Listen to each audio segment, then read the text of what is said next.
Hey beautiful people, so today we're in my kitchen. I'm going to show you how I make one of my favorite ferments. Right now I have two, but this one specifically is red cabbage, apple, and ginger. It is absolutely delicious. A lot of us know that fermented foods are great for our gut, which they are, but did you also know that fermented foods can boost your mood? They can help make you happy. I have definitely noticed a difference in my mood since adding fermented foods. So unfortunately, when we go through perimenopause, fluctuating hormones can negatively affect our mood. They affect the neurotransmitters involved with our mood. So the beneficial bacteria that's found in fermented foods creates short-chain fatty acids.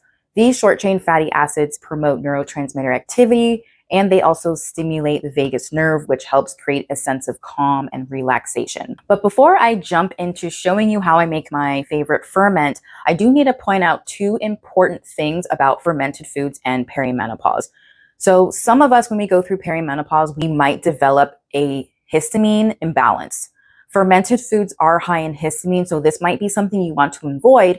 But what's nice about making your own fermented foods is you can create the strength and like the length of the ferment. So it doesn't have to be so strong, because the longer something ferments, the higher the histamine will be in it. Another thing is, if you're having a lot of like water retention, you might not want to eat the specific fermented food that I'm making, because I am using salt, and you do need to use a lot of salt to create that environment that you want for fermenting. But that really depends on you and how much sodium you're eating also throughout the day, because when you make a fermented like vegetable or fermented fruit with salt, you're using that more as like a side dish or a topping. Like when I eat this specific ferment, I use it in my salad. So I'm using about a quarter cup, not even. And then the other ferment I use for breakfast is like 2 to 3 tablespoons. So it's not that much sodium. I do need to point out, I am not a pro in fermenting. I am fairly new. It did take me about 4 tries to get it right. I did purchase a glass weight, and specific fermenting lids, and it honestly just takes the stress out of fermenting, and it's just super fun.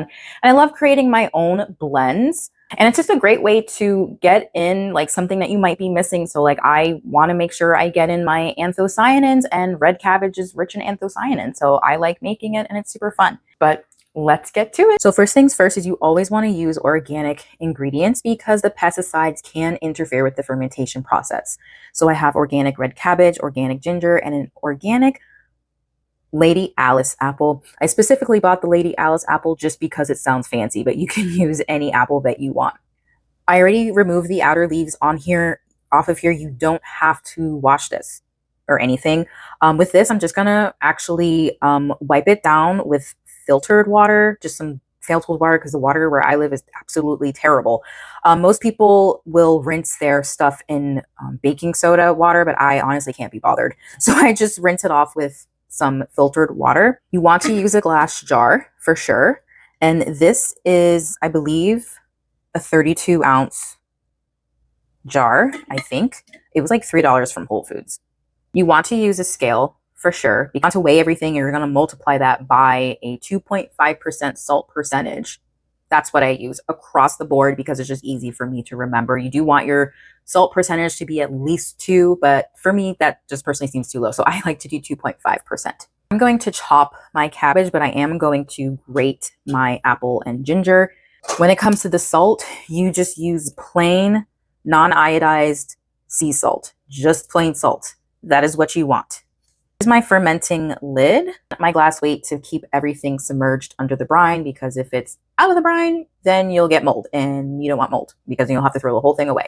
First of all, you want a big ass bowl, because you want room to massage the salt into your shredded and chopped up and grated vegetables.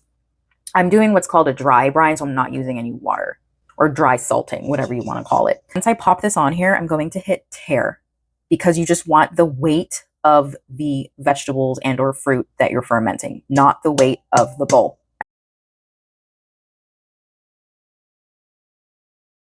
Kind of annoying is my scale likes to time out sometimes, so I have to like push on it occasionally. I personally like to have my items like chopped up really small. You don't have to do that. I try to buy the smallest cabbage possible, just because Whatever does not fit in the jar, I do unfortunately have to toss because I actually can't eat raw cabbage. And I know you're probably thinking, but you're eating the raw cabbage when it's fermented. This is sitting in its own brine for about 10 days, so it softens up a lot. I can digest fermented cabbage so much better than just raw cabbage. Raw cabbage, unfortunately, makes me very constipated. Fermented cabbage does not. Last ferment I did, which was golden beet, carrot, apple, and pear, I accidentally over fermented it, so it's really tart. And before that was golden beet, apple, and pear without the carrot. It's just the golden beets are so expensive. Oh, and I do add 2 cinnamon sticks to that. I'm gonna chop up my ginger and I'm gonna grate my apple. My total, well, it changed. It was 1097 grams. Now it's saying 1096. So I might go with 1097. I don't know. Now it's saying 1096. There we go, 1097. So this bowl's really big. You can't see the total, but it's 1,097 grams. So since I'm using my phone to record, I'm going to grab my husband's phone and multiply that by 2.5%. So it's going to be 1097 times 0.025. What that total is going to give me the total amount of salt in grams that I need to ferment this. So I'm going to go do that. Okay, so it's 27.4. I'm just going to do 28.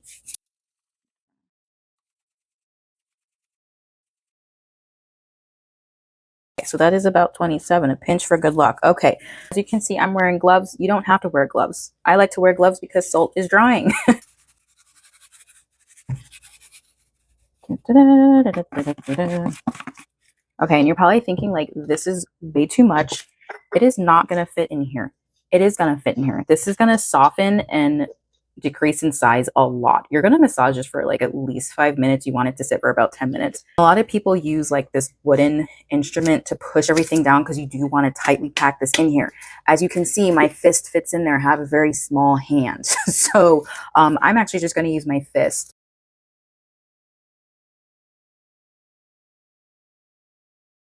You always want a clean environment. Like even though I wash my hands in I wash my hands in antibacterial soap, wipe down the counter before everything. I just also like to wear gloves because I am also sharing this with my Pilates teacher. I wear gloves, like I make stuff for Christmas for people, and I always wear gloves when I bake for other people as well. So it's just a habit. This is going to release its own liquid as the salt absorbs into everything. Like I said, this specific ferment, like so sauerkraut, which is fermented cabbage, does take about 7 to 10 days, but also depends on the environment. Like it's been pretty, warm in here lately, so this might not take very long, but you're going to taste it like after a few days, like after maybe day number 4 or 5. The bubble activity will slow down. It should not taste salty at all. If your ferment tastes salty, then it needs to ferment for a little bit longer.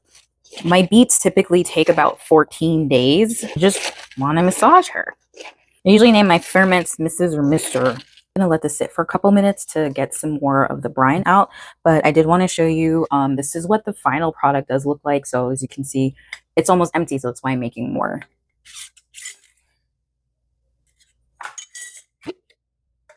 But this is, I made this, I think, back in December. Actually, I really can't remember. I think this has been in the fridge for about 5 months.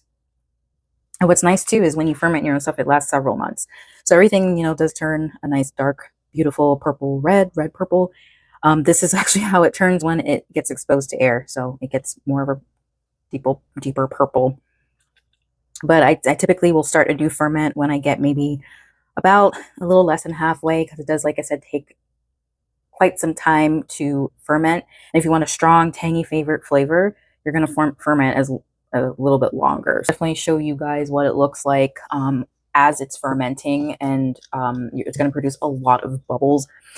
Now, depending on like what lid you're using, and if you're using a weight, when you fill it up, you don't want to fill it up all the way to the top, because as you can see here with my lid here, it does take up some space inside the jar. I almost forgot I have this thing that my husband bought. So, and a lot of people do use this. I completely forgot. So I did forget to mention that what I'm making is pretty beginner friendly. A lot of people, as beginner fermenters, they will use, they'll just make sauerkraut. It's also budget friendly. Organic cabbage is not, depending on where you go, it should not be more than like $3.99 a pound. The golden beets that I buy are just so expensive and they are pretty heavy. So that first ferment I did was like $14. It was a little crazy. This one, I want to say, I will have to look at my receipt to be honest and look because I can't remember how much I spent on the cabbage. I think it was maybe $5. Way too much in there too. But that was a big handful. Okay. So I am just going to use my hand.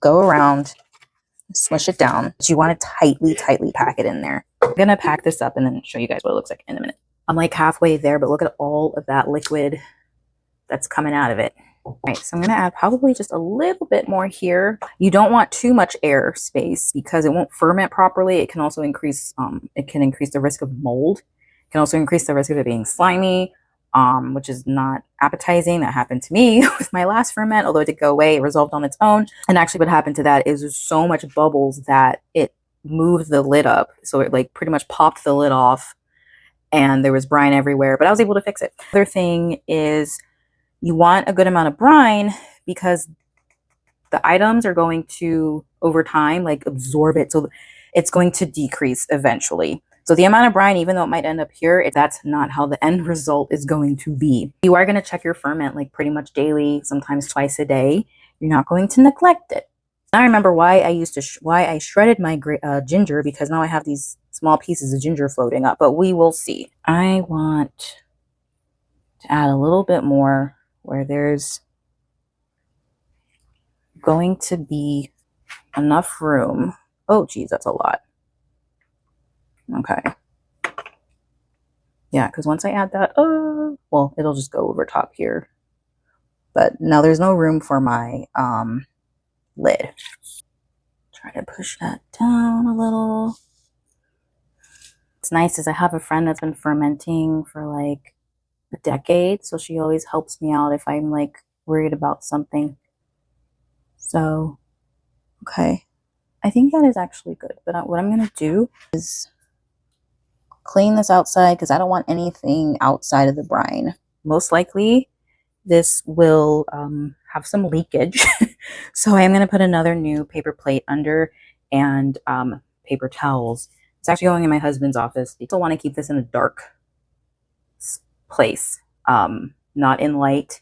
I have a specific shelf I put everything on. This is a specific fermenting lid, so every day you're just going to push it down and it naturally, like, it'll release the gas out of this little square here. I know a lot of people like kind of iffy on it, like my friend's like scared to ferment. I did a lot of research. I'm going to link also the 2 videos that I watched before I fermented, just in case I'm missing something. There's a lot that goes into it, but like I said, sauerkraut is easy. And another thing is, if it smells funky, if it smells bad, if it smells off, then it's most likely not safe to eat. But usually if there's mold, then obviously you don't eat that. Don't just scrape that off. You want to throw that whole thing away. But there is something called comm yeast, which that looks like mold, but it's not. And that's safe to eat. You're just going to scrape it off, throw it away, and you can resume the fermenting process. I got the weights and the lids from Amazon. When I take the weight out to taste, I always use tongs. I don't just put my bare fingers in there. I always use tongs, put it on a clean paper plate or a clean dish, put it back in there. If anyone is also fermenting, I would love to know. I want some fermenting buddies. Okay, so it's been about 20 hours. So it hasn't even been a full 24 hours. And so far this is going really well. So there's bubbles. I just cleaned it up because it did leak out, which is okay. That's why I put paper towels down in a paper plate. You guys can see if I probably saw some bubbles there. There's some bubbles coming up. So it is fermenting quite well. So those bubbles, oh, gorgeous.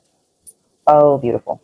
This is the 3rd time I'm making this. It's day 4. Not a full 4 days. I would say maybe like 3 3/4. But look how she's changed in color. It's a lot more purple. It's absolutely gorgeous. And we got It's kind of hard to see because it's a little cloudy, but you should see the bubbles just coming up. I changed the lid. I did that because the other lid kept popping off. I didn't know if it was because it was too much. The brine was like up to here. Also, I was kind of worried because it was so wet on the old lid around here. I didn't want there to be any mold. So, but when I open it up, you might have some foam. That's normal. That's fine. That's safe. You're going to smell her. She smells beautiful. So that's what the top looks like. Everything has been remaining under the brine, which is nice. My tongs, I never stick my bare hands in there.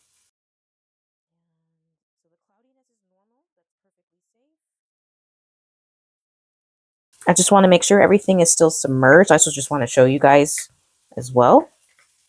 So I'll put that on a paper plate. It's absolutely gorgeous. Oh my gosh. So the camera's in the way. So just want to make sure, I mean, everything, it looks just so beautiful. There's no mold, no comm yeast. So everything is going really well with her. And I'm just going to pop that back in. And that's perfectly normal, all that brine. Absolutely gorgeous.